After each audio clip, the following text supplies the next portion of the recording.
आपके शहर का मौसम बड़ा सुहाना लगे, आपके शहर का मौसम बड़ा सुहाना लगे, मैं एक शाम चुरा लूं अगर तुम्हें बुरा न लगे। मैं भी इतना अजीब हूँ, मैं भी इतना अजीब हूँ, खुद को तबाह कर लिया और मलाल भी नहीं।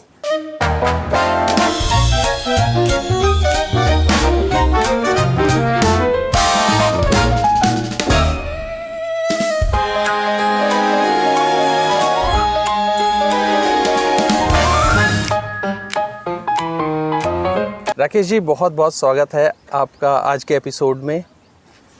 बहुत धन्यवाद भानु जी। मैं आपको डबल धन्यवाद कहता हूँ क्योंकि आप पहले गेस्ट हो जो द प्रताप शो में सेकंड टाइम आ रहे हो। बहुत धन्यवाद, आपने दोबारा मौका दिया, इसके लिए कोटि कोटि धन्यवाद भानु साहब। Thank you so much. Rakesh ji, episode शुरू करने से पहले मैं रिक्वेस्ट करूंगा कि एक मज़ेदार शायरी हो जाए, फिर एपिसोड आगे बढ़ाते हैं। शायर को बुलाया तो फिर शायरी से ही बनती है शुरुआत। बिल्कुल। यूं तो हम महफिलों में अक्सर शामिल नहीं होते, यूं तो हम अक्सर महफिलों में शामिल नहीं होते, होते हैं जब पैमाने का हिसाब नहीं रखते। जिन्हें होना है शामिल खुद राहें बना ले, जिन्हें होना है शामिल खुद राहें बना ले, हम मोहब्बत में जनाब दरवाजा नहीं रखते। अरे वाह ये मेरी लिखी हुई शायरी है और इंस्टाग्राम पे काफ़ी पॉपुलर हो रहा है और डाउन द ईयर मुझे लगता है 10-20 साल के बाद में ये शायरी जहाँ भी महफिल होगा इस शायरी को याद किया जाएगा और शायद मुझे कोट भी किया जाएगा कि नहीं, बहुत अमेजिंग लिखा है आपने। राकेश जी, एक सवाल मेरे दिमाग में हमेशा रहता है, मैं एपिसोड शुरू उस क्वेश्चन से करता हूँ कि शायरी में वाहवाही तो खूब मिलती है, तारीफ खूब मिलती है, लेकिन शायरी क्या कभी किसी का घर भी चला सकती है? क्या इसको एज ए प्रोफेशन ले सकते हैं? वाहवाही मिलती है तभी मैं यहाँ बैठा हूँ। कल आपका ऑब्जर्वेशन बिल्कुल सही है कि शायरी में वाहवाही भी मिलते हैं, तालियां भी बजती हैं, लोगों का डिमांड भी होता है। बट देखा जाए तो शायरी से घर चलाना मेरा जो पॉइंट ऑफ व्यू है वो डिफ़िकल्ट है। पुराने ज़माने में प्रेमचंद ने लिखा था या और दिनकर साहब ने लिखा था, उन्होंने लिखा था अपने पैशन के लिए लिखा था, बाद में वो ग्रेजुअली बहुत ही पॉपुलर हो गए थे। आज उनको हेवी रॉयल्टीज मिलते हैं बट उनको नहीं मिलते, उनके परपोते और उनके बेटे और उनको मिलते हैं। उस जमाने में रॉयल्टी उनको नहीं मिला था, वो एक पैशनेटली लिखे थे और आज के डेट में उन्हें लाखों के मिलते होंगे, मैं ऐसा सोचता हूँ। आज के डेट में जो शायरी लिखना है, आज मेरे ख्याल से बहुत लोग प्रोफेशनली भी लिखते हैं। इंस्टाग्राम का ज़माना है, फेसबुक का ज़माना है, उसमें मिलियंस व्यू जाते हैं, तो मेरे ख्याल से वहाँ से भी उनको कुछ इनकम हो रहे होंगे, मैं श्योर नहीं हूँ।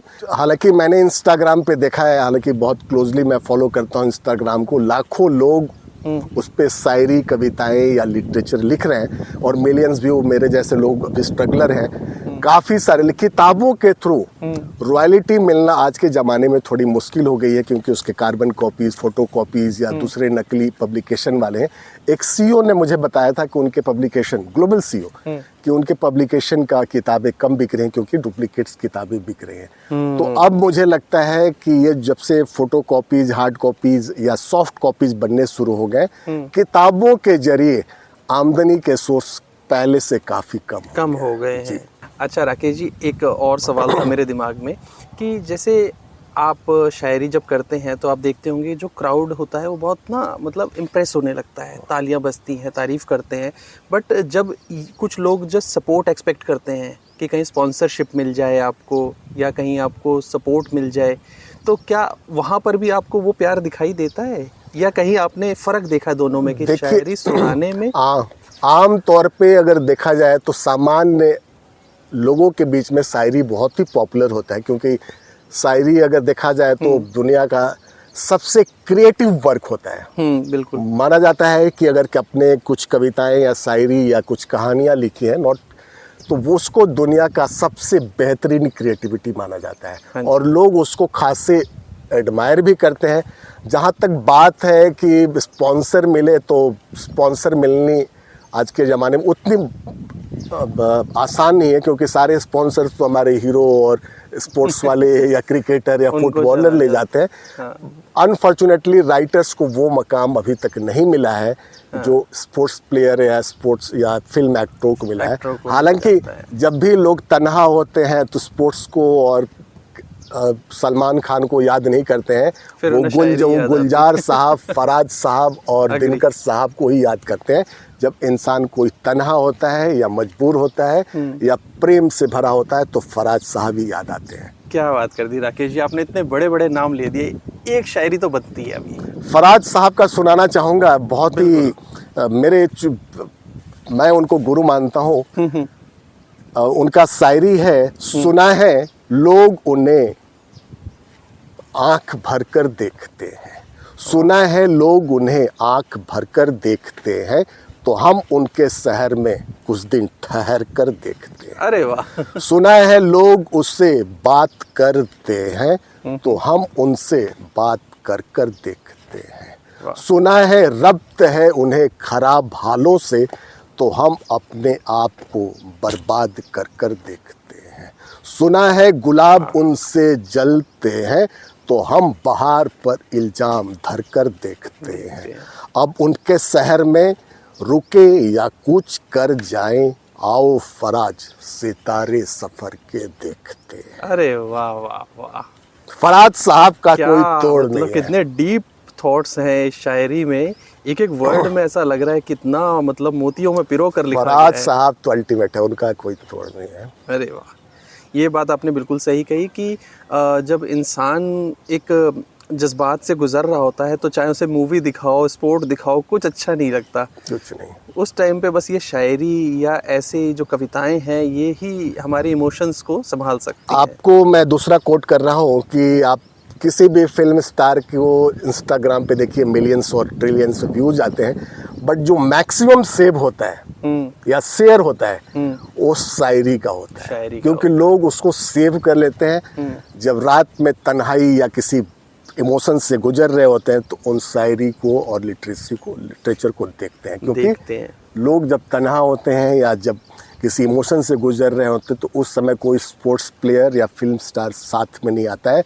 आते हैं तो फराज साहब की शायरी आती है या तो जॉन एलिया की शायरी आती है। बिल्कुल, और जिनके साथ वो कहीं ना कहीं उस इमोशन को कनेक्ट कर रहे होते हैं उनके साथ शेयर करते क्योंकि हैं। मैक्सिमम शेयर और सेव उन्हीं का होता है, लिटरेचर का होता है बिल्कुल, इंस्टाग्राम पे। बिल्कुल।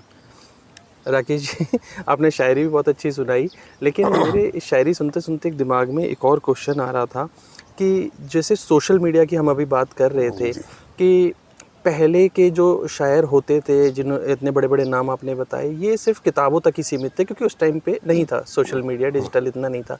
लेकिन जो आजकल जब शायर आ रहे हैं तो सोशल मीडिया उनके लिए कितना हेल्पफुल है या नेगेटिव में है, आप इस पे क्या कमेंट करेंगे? मैंने एक बड़े महाकवि हैं, हमारे जानकार हैं, मैंने उनसे पूछा कि आप इतने ट्रैवलिंग करते हैं, लखनऊ, इलाहाबाद, जयपुर, कानपुर, कैसे मौका मिलता है?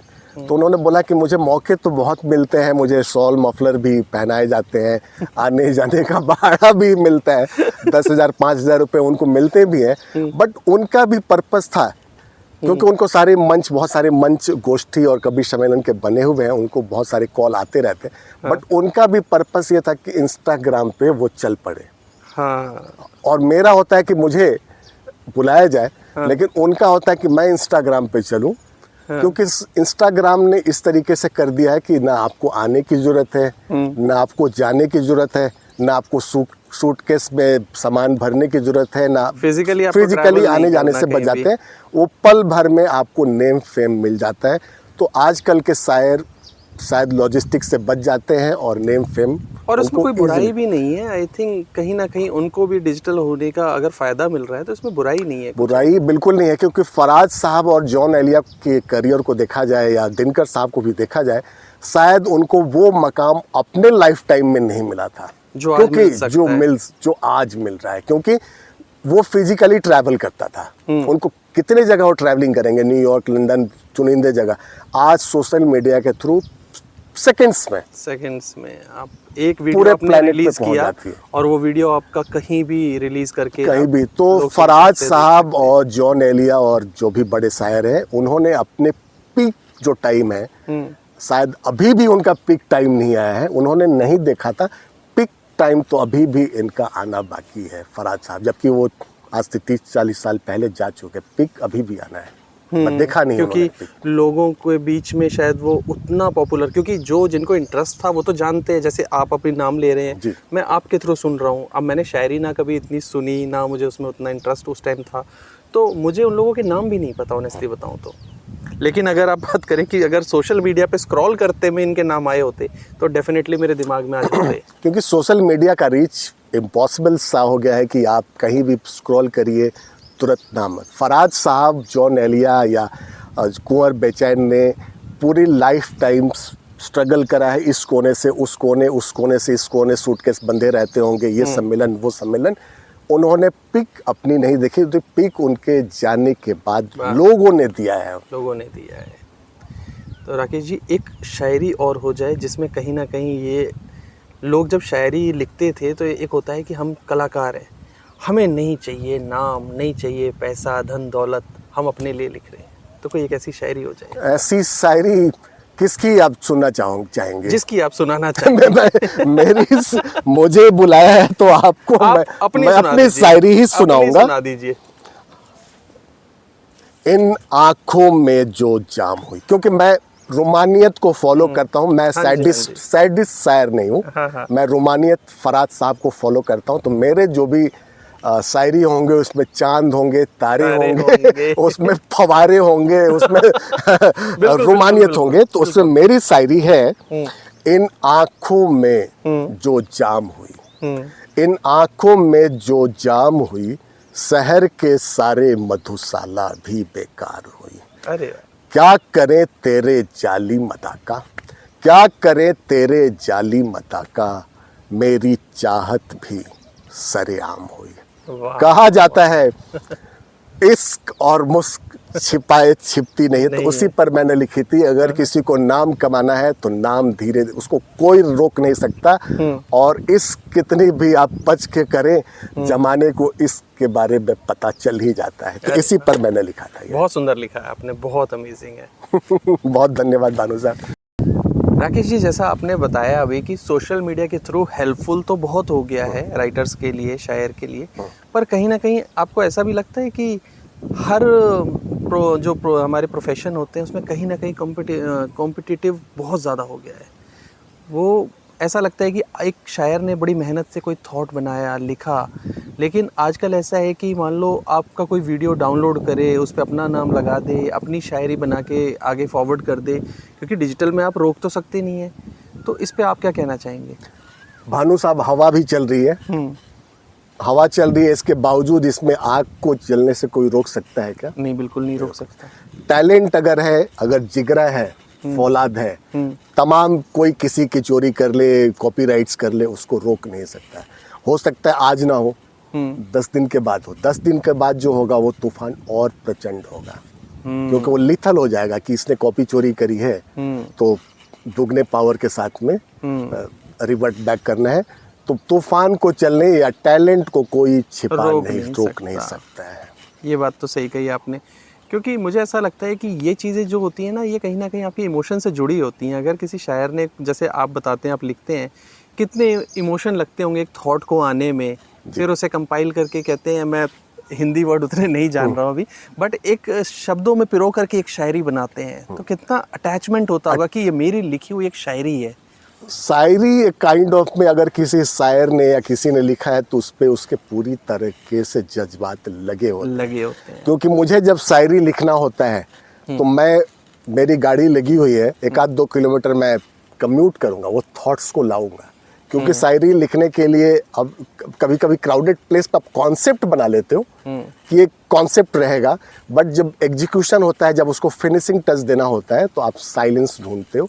तो बहुत मशक्कत लगता है उसको परफेक्शन के साथ में एग्जीक्यूट करना। बहुत दुख होता है कि कोई दूसरा उसका कॉपी कर ले या कहीं अपने नाम से आगे कर दे, क्रेडिट दुख होता है। बट मैंने कहा कि टैलेंट है तो देर सबेर वो आना ही आना है। क्या बात कह दी आपने। इस पे एक शायरी हो जाए राकेश जी, एक ऐसी मोटिवेशनल शायरी जो लगे कि हाँ, आग को जलने से कोई रोक नहीं सकता। हाँ, इस पर मेरी शायरी है। हाँ।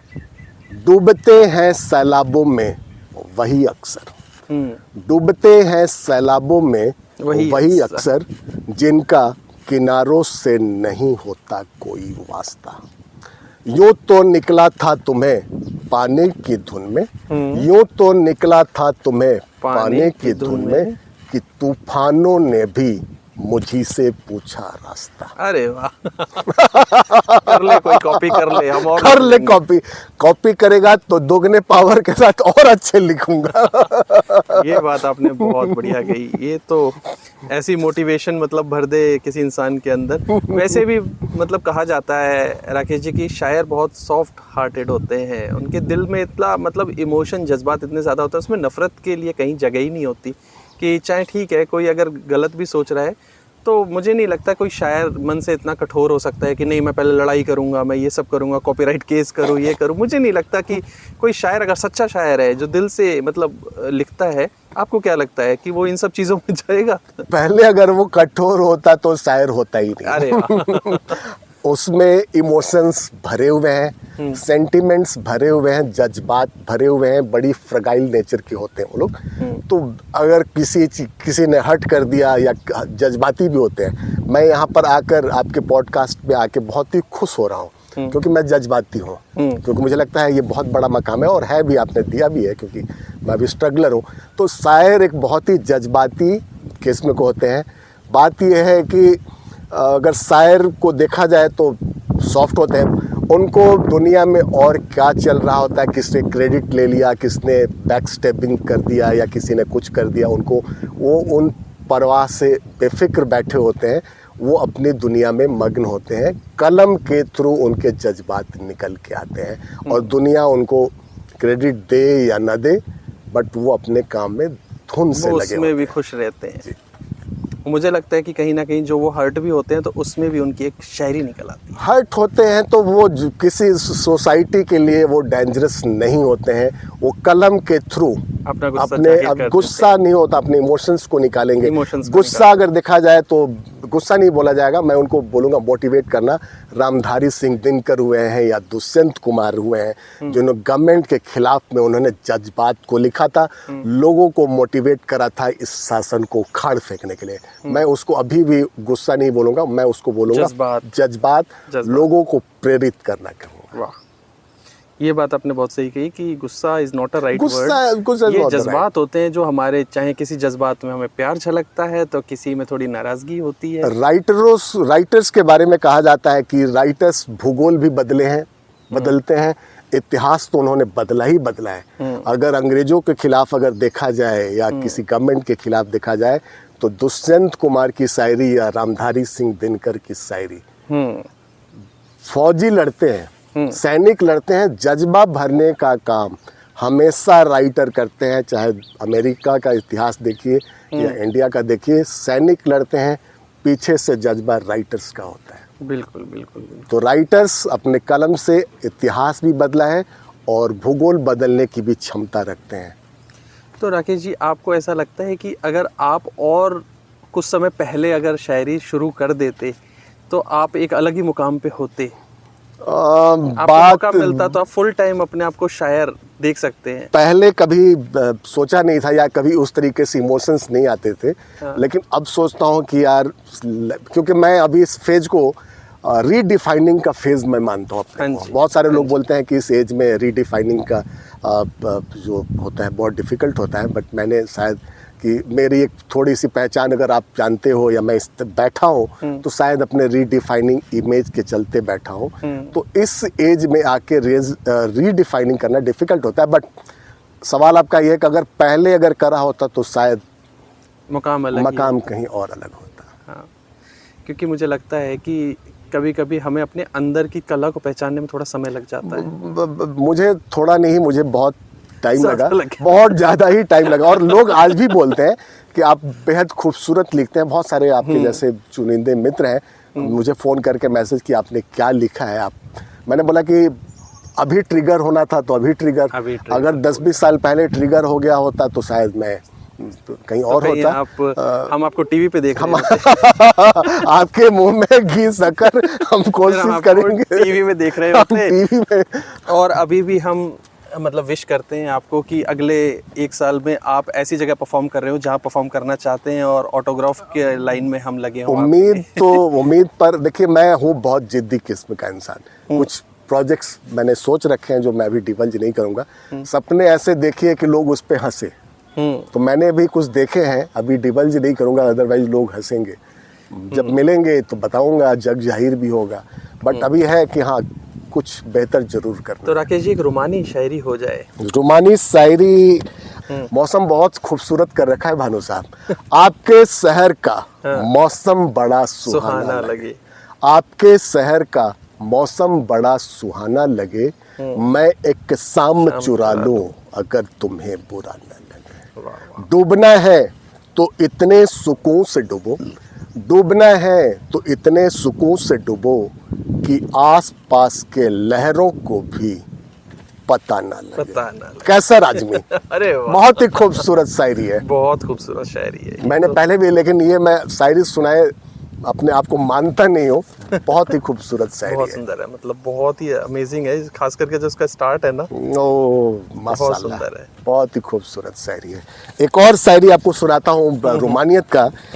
ये लिखा है कुंवर बेचैन ने।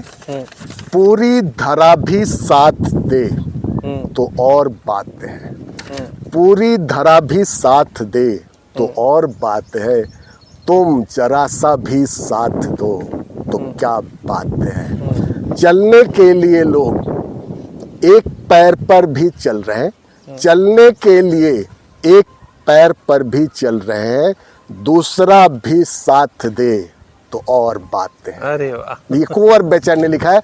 इसमें ये लिखा है कि अगर मासूका अगर थोड़ा भी सपोर्ट कर दे तो उसके लिए पूरी कायनात है। पूरी कायनात। ये कुंवर बेचैन ने लिखी हुई है, बहुत ही खूबसूरत है। एक और हो जाए राकेश जी, मौसम बना दिया आपने तो। अब तो ऐसा लग रहा है कानों को बस आप कहते जाओ। ये मेरी लिखी हुई शायरी है। हाँ जी। तूफानों में भी आजमाना चाहूं। मोहब्बत पर शायरी है। मोहब्बत क्या होता है? ऑल वेदर फ्रेंड होता है। फराज साहब ने फरमाया था, मोहब्बत में मनमानियाँ नहीं चलती फराज, मोहब्बत में मनमानियाँ नहीं चलती फराज, मासूक अगर कह दे तो कर जाया करते हैं। तो मेरी लिखी हुई शायरी, तूफानों में भी आजमाना चाहूँ, तूफानों में भी आजमाना चाहूँ, लहू लहू होकर भी पैमाना चाहूँ, सन्नाटा ऐसे कि लोग भी सहम जाएं,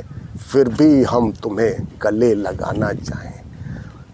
अफसोस नहीं ख्वाब बिखर जाने का, अफसोस नहीं ख्वाब बिखर जाने का, कांच कांच हो फिर भी तुझे सजाना चाहूं। अरे वाह, क्या राकेश मिश्रा। अरे वाह, ये आज आपने पहली बार कहा। ये आपका सिग्नेचर स्टाइल सबको बहुत पसंद आता है, मुझे भी बहुत पसंद था ये जब आपने स्टार्ट किया। मैंने सोचा कि दे ही दिया जाए। नहीं, बिल्कुल आपका सिग्नेचर स्टाइल कहते हैं, हर राइटर का अपना कुछ होता है। आपका जो ये एंड करने का सिग्नेचर है बहुत पॉपुलर हुआ था। मैं आजकल शायरी वीडियोस बना नहीं रहा हूँ, बट मैंने जो आपने ये स्टार्ट किया था ना, मैंने मतलब और भी लोगों से जो हमारे सर्कल में है, सबने बहुत अप्रिशिएट करा था कि ये कुछ अलग जो कहते हैं ना सोच होती है कि मुझे अपना एक अंदाज बनाना है। अंदाज तो देखिए, जॉन एलिया को कहा जाता है कि रॉक स्टार ऑफ शायरीज बोला जाता है। तो जॉन एलिया के लिबास को ही शायद मैं फॉलो करता हूँ, ये हैट चश्मे और ये। हालांकि जॉन एलिया के मैं धूली के बराबर भी नहीं हूँ, बट कोशिश करता हूँ कि एक शायर के साथ साथ में एनर्जी लेवल, वो ट्रेडिशनल शायर में बन के रहना नहीं चाहता है। मैं चाहता हूँ एनर्जेटिक शायर जॉन एलिया के साथ। अब आपने इतने बड़े शायर का नाम लिया है तो एक शायरी तो बनती है जॉन एलिया। जॉन एलिया का शायरी मैं भी इतना अजीब हूँ, मैं भी इतना अजीब हूँ, खुद को तबाह कर लिया और मलाल भी नहीं। जॉन एलिया का बेहतरीन शायरी, उन्होंने पूरी लाइफ का निचोड़ इस शायरी में पिरो दिया है, क्योंकि जॉन एलिया का लाइफ आपको पता है, और उस दो लाइन में उन्होंने अपनी ज़िंदगी को समराइज करा है, बयां कर दिया। इसे कहते हैं अंदाज़े बयां। जॉन एलिया। क्या बात है राकेश जी, क्या बात है, आपने तो समा बांध दिया। बहुत ही मतलब खूबसूरती से आपने अपनी शायरी भी सुनाई, जॉन एलिया साहब भी। तो तो मुझे लगता है और कहीं मैं अपने गुरुदेव फराज साहब की भी शायरी सुनाई है मैंने, हाँ जी, मैं हाँ उनको जी। भूल नहीं सकता। एक चीज मैं एक्नॉलेज करना चाहूंगा, लोग हमेशा पूछते हैं कि शायरी के लिए किसने मोटिवेट, मैं पिछले बार भूल गया था उनको कोट करना। ये स्टार न्यूज पे अभिषेक उपाध्याय जी हैं, मैं उनको फॉलो करता हूँ। रात के 9 बजे वो रोज शायरी प्रेजेंट करते हैं, अपनी कैमरे को कहीं घर पे लगा देते हैं, कभी दुष्यंत कुमार और कभी जॉन लिया। मैं उनके लर्निंग, मैं उनके जो उनके रिकॉल पावर या जो याद करके बोलते थे, मैंने पूछा कि सर आपको शायरी कैसे याद होती है, आप कुछ टेलीप्रॉम्प्टर लगाते हो क्या? तो उन्होंने बोला कि मुझे याद है। तो मुझे बहुत ही खूबसूरत लगा कि ये बंदा इतना इंटेलेक्ट है कि उसको शायरी याद है। तो मैं उन्हीं को फॉलो करता हूँ। मैं चाहता हूँ कि हर शायर की शायरी मुझे ज़बानी याद हो। मैं अभिषेक जी बहुत बहुत धन्यवाद। अगर आप मैं आपको ट्वीट पे आपको इसको टैग करूँगा कि मैं आपको फॉलो करता हूँ, मेरे गुरुदेव Abhishek Upadhyay, star news, ABP news. तो राकेश जी बहुत बहुत धन्यवाद, आपने इतना टाइम दिया, इतना समय दिया, बहुत अच्छा लगा आपसे बात करके। और कहीं ना कहीं बहुत लोगों को मोटिवेशन भी मिलेगा हमारा पॉडकास्ट देख के, जिन्होंने आज भी कहीं ना कहीं वो शुरुआत नहीं की है जो उनको बहुत पहले कर देनी चाहिए थी। तो शायद अब उन्हें मोटिवेशन आ जाए कि पैशनेटली करें, पैशन के लिए ही करना पैशन के लिए करना पैशन चाहिए, के लिए करना चाहिए, पैशन के लिए। तो राकेश जी बहुत बहुत शुक्रिया, बहुत धन्यवाद भानु साहब। टीम अनप्लग फीलिंग जिंदाबाद, बहुत धन्यवाद। Thank you so much. चलिए भानु साहब।